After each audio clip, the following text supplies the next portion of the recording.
Life is unpredictable, but preparing for the unexpected shouldn't be. Take ownership of your life planning with Policy Genius to help your loved ones have a financial safety net in case something happens to you.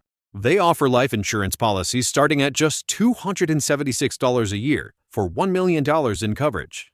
Don't wait for life to make other plans. Protect your family today. Head to PolicyGenius.com. That's PolicyGenius.com.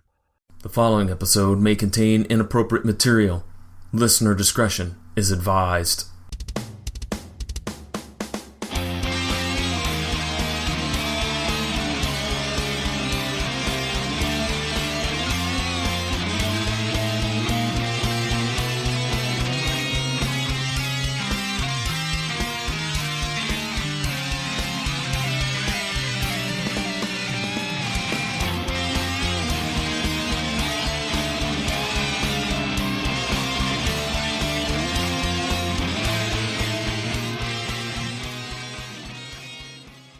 Hello, everybody. Welcome to another edition of Mattalk. So, John, today I have decided that I'm going to go back to school when I turn 60 years old. You know what, though? Okay, I'm gonna share this. Just so I can record an episode, and then it will probably never be mentioned again. Well, you know what? Here's the thing that clicked in my head while watching this episode. There was an elderly gentleman when I went to undergrad who was always on campus. He was always taking, and he had to be at this point probably in his mid to late 50s, early 60s. And the story was that this guy was a little eccentric. He didn't have a lot of friends, and so he would just take classes at my college that I went to just so he could have social interaction. Nice. He had 4 degrees.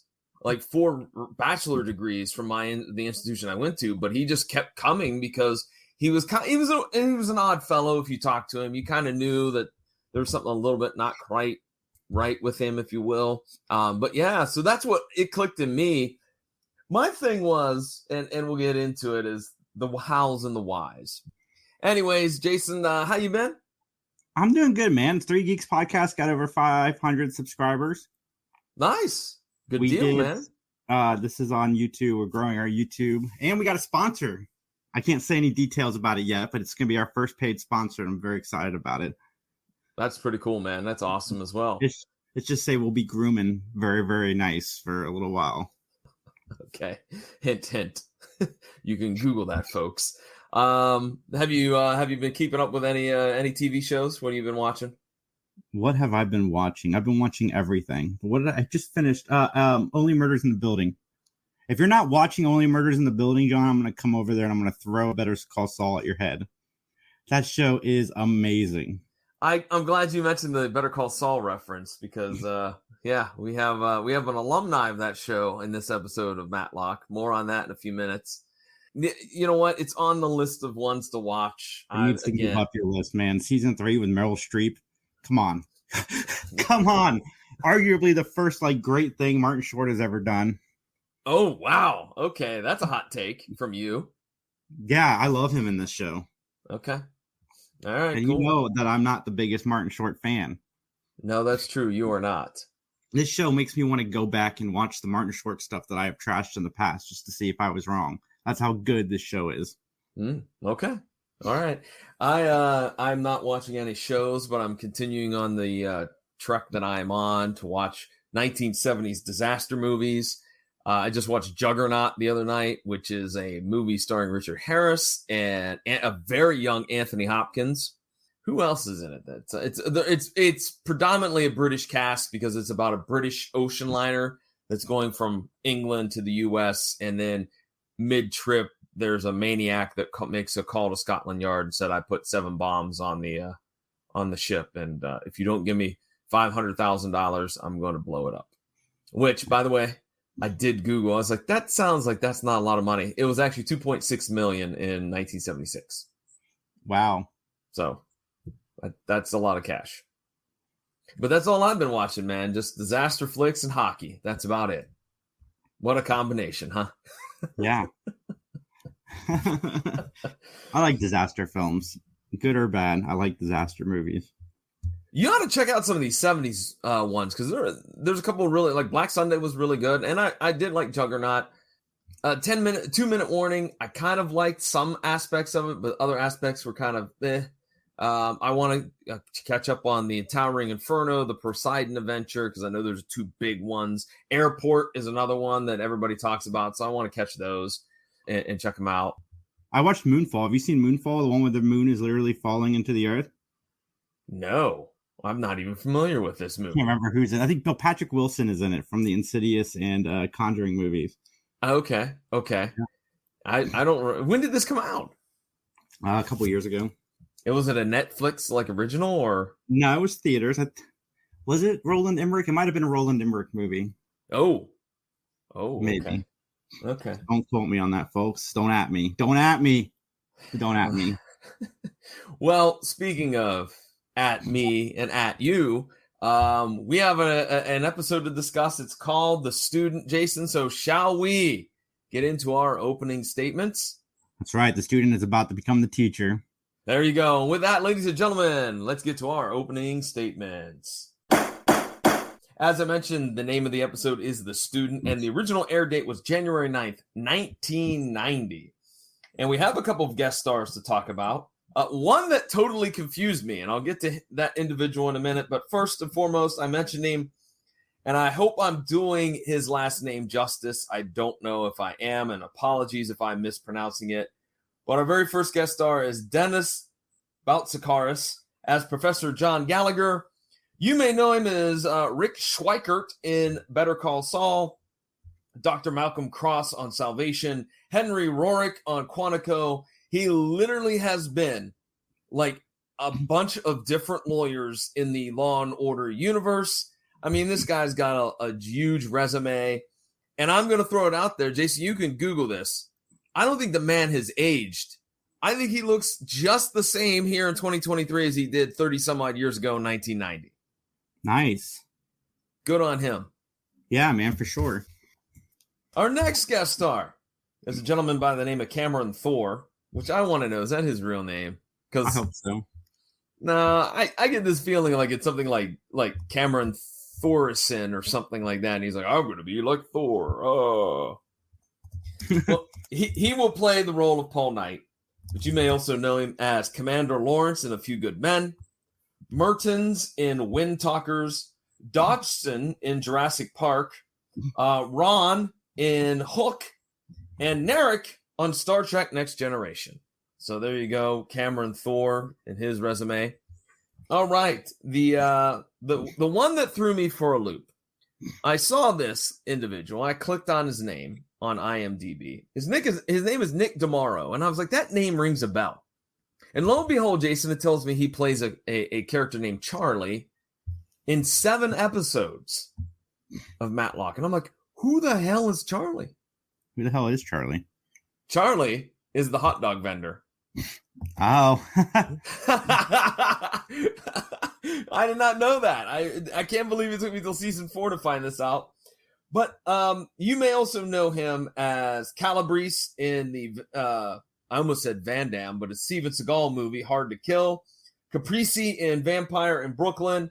Your favorite show, he was Mr. Martoni in Saved by the Bell, The New Class. And nobody watched The New Class. Oh, so it's not, I misspoke. It's not your favorite then. No, The New Class was the like quote unquote next generation.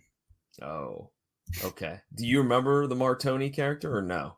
No, I've only seen a handful of episodes. Okay. Of The New Class. I was I aged out by that point. Okay, gotcha. He also played Benny on the show Webster. And then, ladies and gentlemen, we have our final guest star who, to be honest, and Jason, you can look up you can back me up on this by looking up the info. Our last guest star is a young lady named Debbie Barker, who will be playing the role of Marcy Hansen. Now, as Jason will tell you here, to back up my research, she doesn't have a lot of credits. But one thing that is notable, she's an Ohio girl. Nice. Yeah, she's from a southern part of Ohio, a small little town called Nelsonville, Ohio. And yeah, she has a bunch of like one and done type of appearances. Only maybe 20 credits to her name. Nice. So with that, then, that's all of our guest stars. So Jason, are you ready to give an opinion? Your opinion, solely your opinion, so help you. Let's testify. Let's testify. Let's testify. Woo! Testify. Here's a little bit of trivia for you. I found this interesting, and you could tell when they go to the wide shot here in a couple of moments here. Baxter University, the first time you see it, there's a bunch of very wide exterior shots. Did you notice anything weird about it? You didn't notice the razor wire on the fence and the guard towers? Yeah, because it's the Atlanta Federal Penitentiary they used as backdrop for this exterior shot. I'm like, you can clearly tell it's a jail. Which then apparently not, because I missed it. Well, I mean, but here's my thing. Like, okay, is this supposed to be a little bit of a hidden message? Okay, like, hey, if you don't go to college, you're gonna go to jail. And I guess that kind of spun me off into thinking about. There's a question, I think, especially nowadays with the cost of tuition and everything. Is it really necessary to go to a 4-year college? What do you think, Jason? Give me your humble opinion. You mean nowadays? Yeah, nowadays. That is such a hot button topic right now. Probably not. Okay, well, can I? I'm going to ask you a personal question. You know, you have a daughter that's going to be graduating in a couple of years. Have you guys talked about college, or yeah, she wants to get, I think, into medical. Into the medical field. Yeah. So you want to go to a 4-year college or go to like a nursing school? All of the above, probably. I'm gonna get her some scholarships. Okay. I'm gonna out there learning a trade. Okay. I mean, it is a hot button, not a hard button, a hot button issue for sure. I mean, there are some folks that say, hey, you know, you go to a trade school, electricians are very well paid, plumbers are very well paid. Is it really necessary to have that 4-year degree? All right, let's get into it. Our opening scene is just some old college footage. You know, it's probably straight from Andy Griffith's own life. There are people dancing, there are football games, there's kids studying and doing pranks and everything, and it just gonna make us feel all warm and fuzzy for those days of college.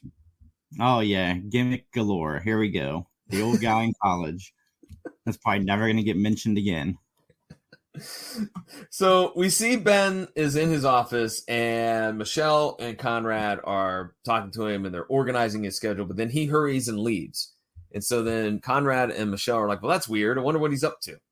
So Conrad trails Ben to Baxter University. Oh, yes, folks. He did say Conrad and Michelle. The cast is all together in this episode. I knew you would appreciate that. The right cast for the right season, and they're all there.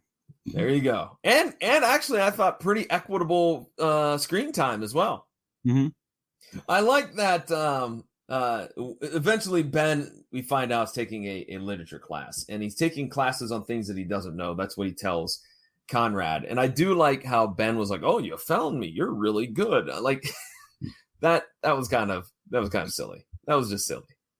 I mean, of course he's good. Yeah. Right. Yeah, exactly. You hired him because he's good. But I don't know. I found this to be just like, again, I reminisced about my own experience in college with that gentleman. And I don't even know his name, but that gentleman that took all those classes.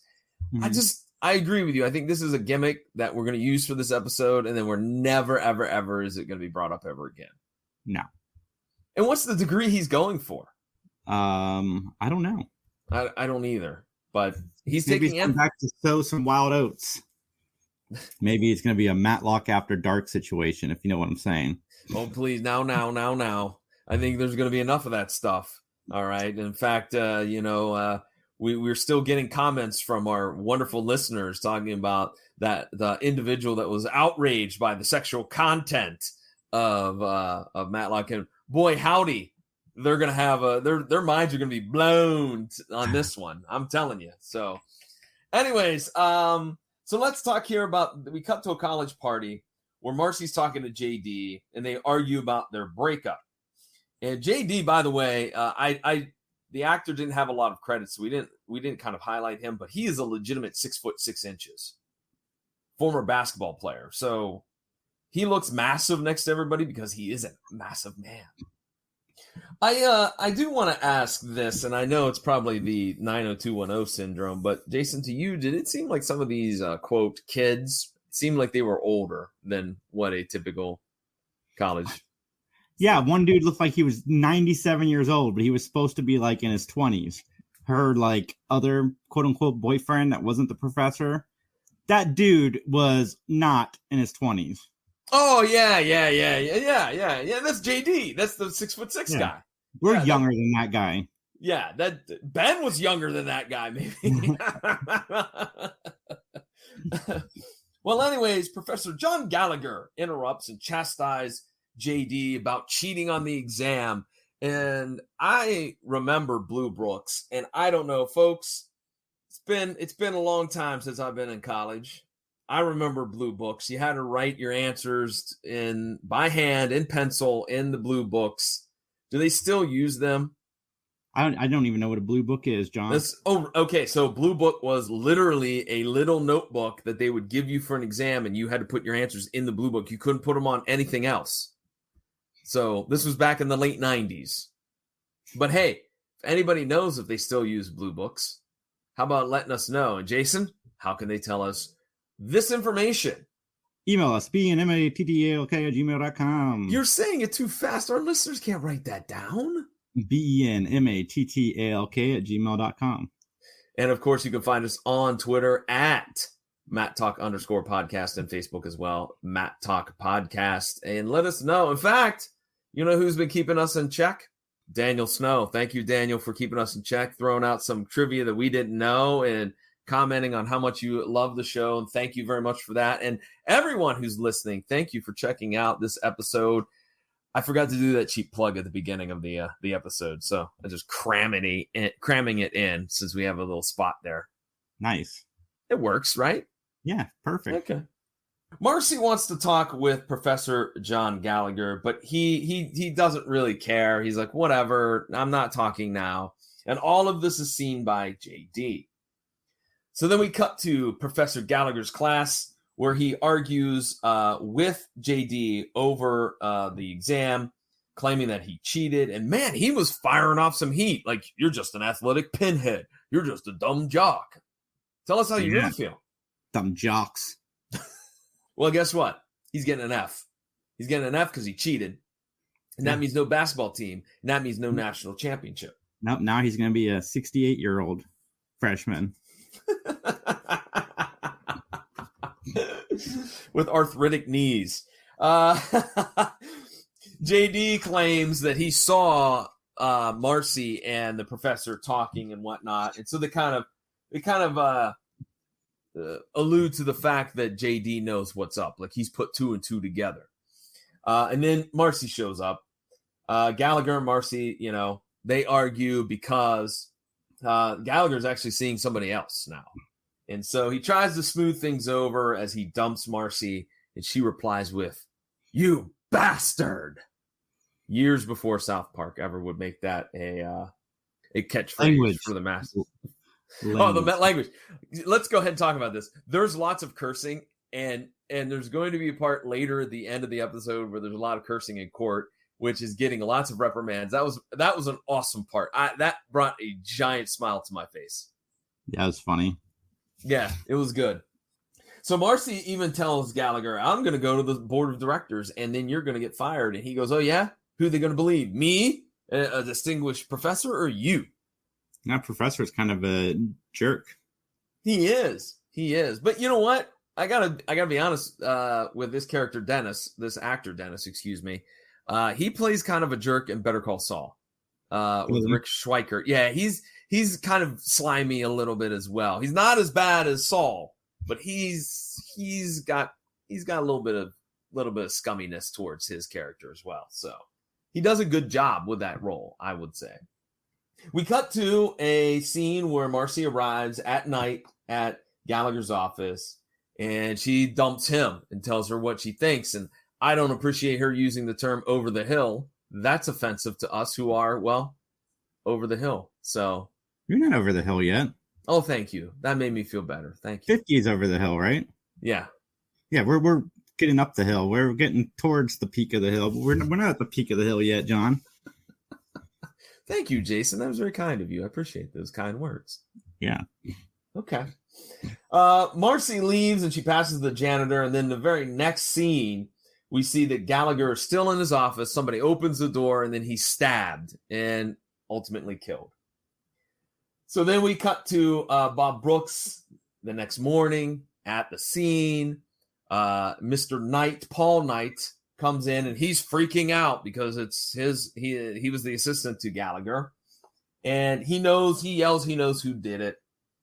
And then in the scene that's totally not necessary, like I didn't understand it at all. Maybe you did, maybe you didn't, Jason. I don't know.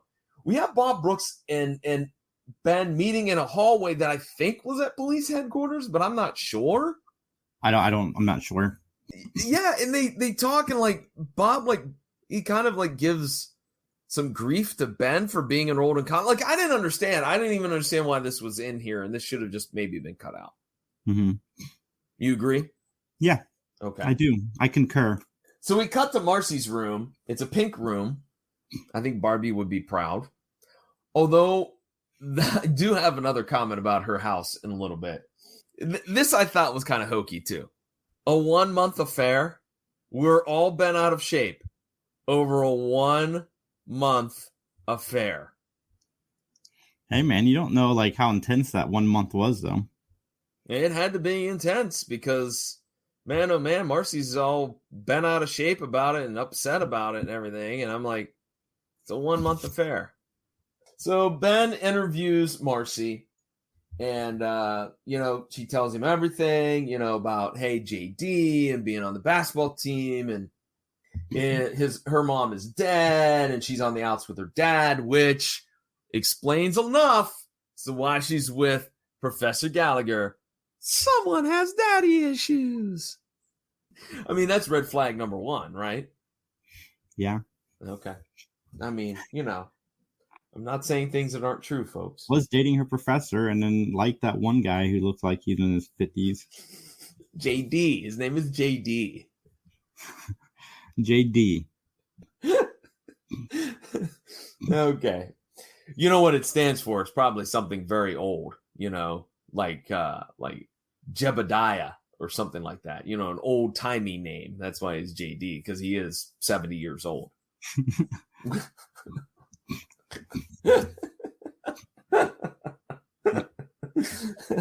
don't know why that's funny, but it is.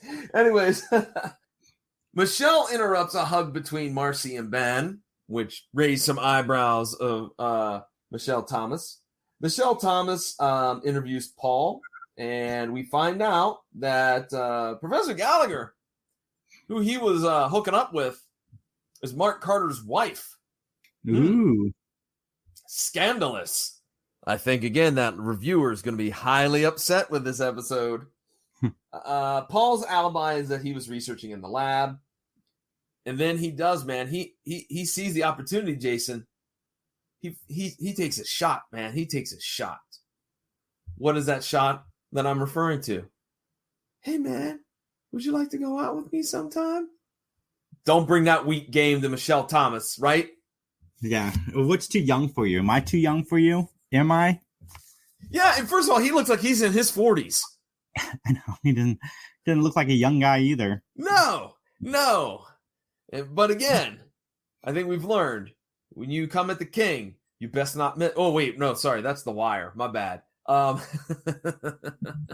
You better bring some heavy duty game if you're going to ask out Michelle Thomas, right? That's right. There you go. So then we see Conrad at the track, and I literally yelled out some obscenities at my TV. What in God's name is Conrad wearing? Why is he... No, he's not wearing clothes. He's wearing like an outfit like he's on the track team in the Olympics. Like that one-piece singlet. Come on. Come on. He pulled it off. No. That looks ridiculous. What was he thinking? I think it looked fine. Well, anyways, Carl Lewis, if you will, starts talking to JD. He says that he saw them talking. I like that Conrad had to keep up with JD and borrowed somebody's bicycle to do so. JD's alibi was that he was at the old folks' home enjoying pudding. No. His alibi was he was working out with the team. We find out that Ben, I don't know why I wrote this down, but I did. Ben got a B on his exam, not an A that he hoped. And then we get to a part of the episode that when I text you, it got wild. It's going to get wild. So, ladies and gentlemen, buckle your seatbelts. Hold on tight because we're in for a wild ride. Here we go. Ben interviews Mark. And Mark says that the class that Ben caught him coming out of is human sexuality. And Ben was unaware that such a subject was taught in college. Ben's probably signing up for it for next term.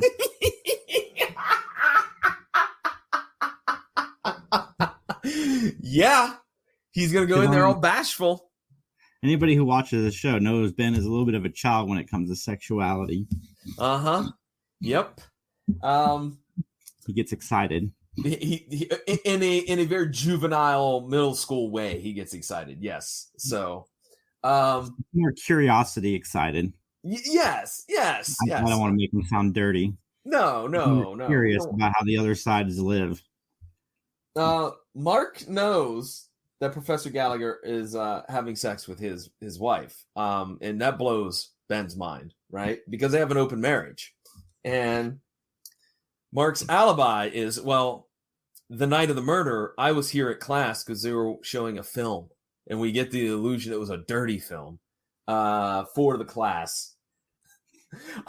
Here's my question real quick. Isn't it a conflict of interest that he is a student at that university while that university is involved in a murder case in which he is representing the key a suspect? Isn't this a little bit, again, like we talked about last time? Isn't there a conflict of interest? The university is on trial. Yeah, but no, it's not a conflict. Okay, so yeah, if you go to law school, you can ask your classmate, "Hey, can you defend me?" I'm sure you can. Okay, all right, Your Honor, I ask that to be stricken from the record. Let us know, please. benmattalk@gmail.com if we're wrong. We're not wrong. I'm not wrong, but just in case I am not wrong. Well, Jason did work at the law firm of Dewey, Cheatham, and Howe. I did. Mm-hmm. Anyways, you can also find us on Facebook at Mattalk Podcast and on Twitter at _, at Mattalk_podcast. I swear I do know these social media outlets. But anyways, Conrad and Ben talk about the evidence, and they kind of also discuss the Carters. Marcy shows up, and Conrad rats her out that she was talking to JD. So then Marcy admits that she had dated JD, and they're back at her place at the Pink Room. So Conrad follows Paul into the library, and he's keeping tabs on him. Hours go by. Paul leaves. Conrad follows him. Paul goes to the lounge. He stays there for hours. And so the only thing I had to say about this whole set of scenes is Conrad McMasters has the worst disguise ever. He looked ridiculous, as if he wasn't ridiculous enough in the singlet for the Olympic team. This time he's wearing a cardigan sweater, jeans, cowboy boots, a ridiculous hat that doesn't look like it fits him. Come on, step up your game, Conrad. He looks fine. No, he doesn't. Man, all this hate for Conrad's wardrobe. Maybe that's all he can afford on Ben's salary.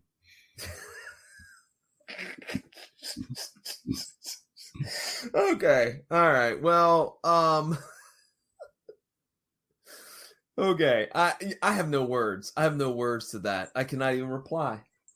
Conrad does catch somebody in Professor Gallagher's office. And Jason, on that one shot that they show of the person rummaging through his the desk of the professor, I thought it was Michelle Thomas. Nice. I swear, in my mind, I'm like, wow, Michelle's broke into the office. Why did she break in? Well, then we find out it's Ronald, who has like the same hairstyle as Michelle, which, I mean, he does. You sent me a picture of it. You know, it is a coif of hair, much like Nancy Stratford would sport. Yeah, it's a coif of hair I wish I had. Oh, I don't know about that. I don't know. I wish I had. I hope you would do something different with the styling if you had that hair. Oh yeah, I would. I don't think you want the flock of seagulls look. All right. Because that was. Hey man, I'll take what I can get. No. Anyways, so basically Ronald gets away, but unfortunately he leaves some stuff behind, a book behind, and so you're kind of going to be able to figure out where he lives. Conrad, Marcy, and Ben all compare evidence from Gallagher's office and the surveillance of Paul. Conrad calls Ronald and suckers him into incriminating himself by, hey, I have those blue books, and I'm going to leave them at the front desk. All you got to do is stop by and grab them. And while Ronald's doing that, Conrad enters Ronald's place and finds copies of the exam. Meanwhile, Ronald goes to the front desk and finds the envelope that has nothing but blank blue books. So Ben and Marcy confronts JD about cheating on the exam, that Ronald gave him copies so that he could study up. And all JD does is walk away, even after Ben tries to lay the old grandpa guilt trip on him, right? Like, you want to do the right thing. This is Marcy. She doesn't deserve this. And what does JD do? Forget you, old man. I'm out. Michelle Thomas confronts Paul about the stolen tests because they think he might be implemented in this still. He quips, forget I ever asked you. I wish I could forget that I ever asked you out. Really? Really, Paul? No, you don't, Paul. Calm down, Paul. Paul's only got $553 in the bank. He lives in a dump. He doesn't own a car. He sounds like a scrub. Scrub is a guy that can't get no love from me. That's right, folks. Can't get the love from John. Well, John's a happily involved man, so I don't think the girlfriend would appreciate that if I was taking on Scrubs.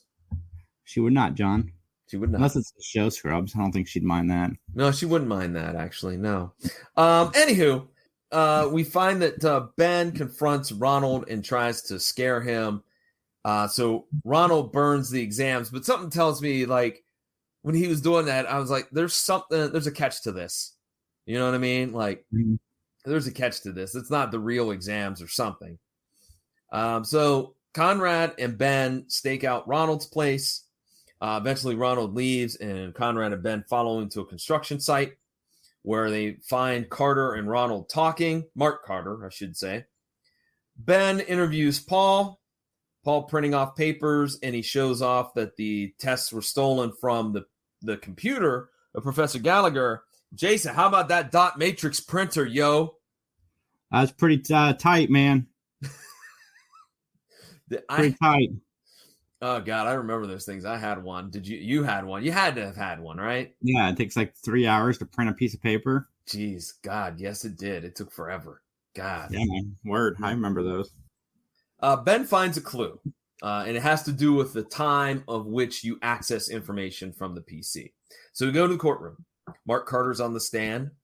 He wants to go to grad school at Harvard, and he doesn't have as much money, so Ben asks him about that, and he talks a little bit about what he's going to do. Carter admits that he knew that the professor and his wife were having an affair. Mark is accused of stealing the exam and then selling copies to his pals, which he gets indignant about. And then Ben quips, "The hell it's not! Watch your language, Mr. Mattalk. Watch your language." So then we see that there's a list of phone numbers from Gallagher's office. And Gallagher called Ronald. He called a guy named Gerald, and he called Mark. All right. Then Gallagher called Mark and told him that he got an F for cheating. Mark denies that he did this. Again, I think he says something about, I don't know what the hell you're talking about, or I don't give a damn. I don't remember. But it was still also chastised for cussing. So basically the theory is that during the movie that was shown during human sexuality class, Mark slips out, goes to Gallagher's office, switches his grade, kills the professor, and the time code of the PC does not match up with Marcy's leaving. All right, like it doesn't jive. Marcy left before 7:30, and the time code for the change of the grade is like past 7:30, so it can't be her. I like how Ben gave a very passive threat about Julie March. I know the district attorney, and she, like you, doesn't like to fail. I thought that was some great stuff. Yeah. Marcy is acquitted, and then everybody, hey, let's go get hot dogs to celebrate. And that's where we finally meet Charlie. After 4 seasons, we now know who that guy is. So, Jason, do you have any notes, any comments, any questions you want to run down? No. All right. Well, then it's time for us to get into our closing statements. This is the part of the podcast where John and I will rate the show on a gavel system. 1 gavel meaning the show absolutely sucks. 5 gavels means that it was amazing. If for some reason we give it negative 20 gavels, we are moving to Australia. John, how many gavels are you giving this episode? Oh, first of all, we were moving to Canada. Now we're moving to Australia? Yeah, well, Canada was for like negative 10, I believe. Oh, okay. There's a sliding scale of that. Jeez, if we give it a negative 30, I fear where we're going to end up. I thought it was a middle of the road episode. I gave it a 3. I liked the human sexuality class because that led to Ben being, embarrassed and whatnot. I enjoyed the cussing. I thought that was funny. The motive was okay. Like I felt like the motive, wasn't hokey. It's legitimate that, especially in those days and that day and age, plagiarism was taken very, very seriously. I don't know if it's taken as seriously now. The negative, I thought that the actors' ages were distracting. That was kind of par for the course back then, though. What'd you say? That was kind of par for the course back then. But usually when they cast older actors, they cast them all to look like they're in the same class. And then this one, they were kind of all over the place. Yeah, they kind of were. They were all, joking aside, JD looked like he would have been like 23, 24, 25 and still in college, which no, he would have been. He looked like he was in his 30s. Well, I didn't like that. Which you can go to college in your 30s. I'm not knocking. Oh, yeah. He was playing younger, though. Yeah, so I didn't dig that. I did like that, as I mentioned, too, I forgot the 4th bullet point that I wrote down was that it seemed like everybody had equitable time. There was plenty of Michelle. There was plenty of Conrad. There was plenty of Ben. So, yeah, I gave it a 3. I gave it a 3.5. I probably would have rated it higher without the school gimmick because we know that it's literally a gimmick. I don't know why they couldn't have just done the Murder, She Wrote and just made it like a niece that he went to help because... Angela Lansbury's character had 6,000 nieces and nephews during the course of Murder, She Wrote. Ben could have had a couple. But, if you take out that fact, because we didn't do anything with it. Like, there was not a lot of jokes about Ben being in school. It was only there so that he could serve the client. I think there's just a better angle there that you could have done. But, and a 3.5, it still is part of the quality that we know from season 4. I would say this. We just saw in the previous episode that the paper boy needed help. Clearly, Ben could have just been, you know what? The neighbor's daughter, Marcy, she's got some problems down at Baxter U. So they could have. I agree with you. They when you mentioned it, there's no reason to be at Baxter University. There's absolutely no reason for that setting whatsoever. Well, you can still have the setting. You just don't need to have Ben be a student there. Right. Yeah. Oh, and I forgot to mention my gripe about Marcy's kitchen. Like, her bedroom looks like a typical room you would see in a house being shared by students. But man, when they showed them all sitting down at the kitchen table, and the kitchen looked like it was grandma's kitchen. I was like, this does not match. None of this would be what modern college kids would have as their. They would have like a card table and some folding chairs, and you know what I mean. They wouldn't have like fine china over on the shelf, Yeah.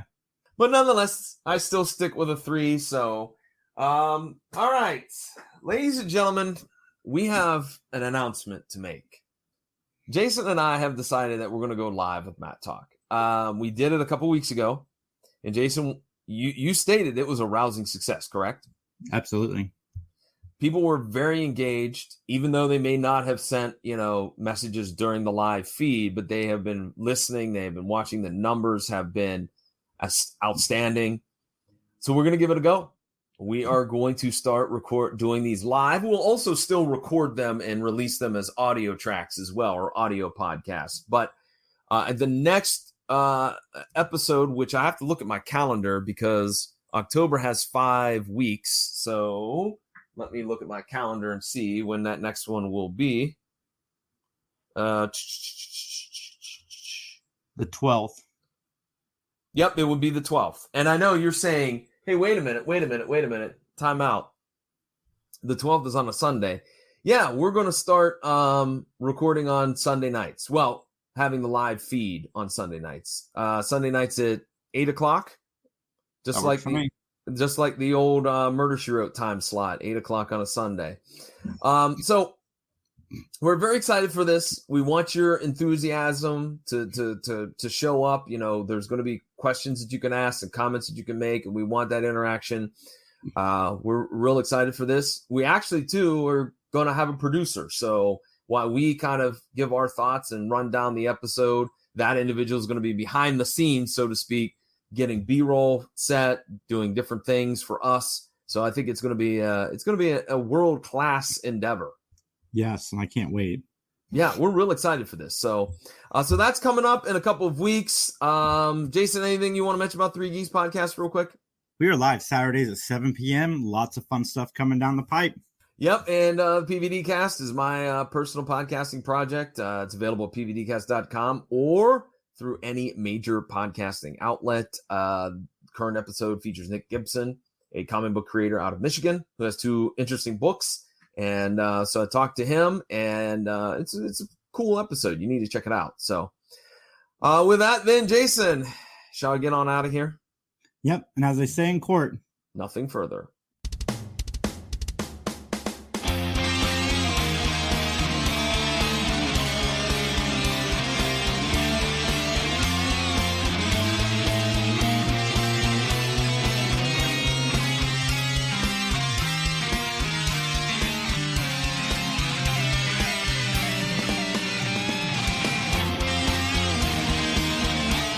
The following is a joint production of the 3 Geeks Podcast and John Orlando Enterprises, LLC. Copyright 2023.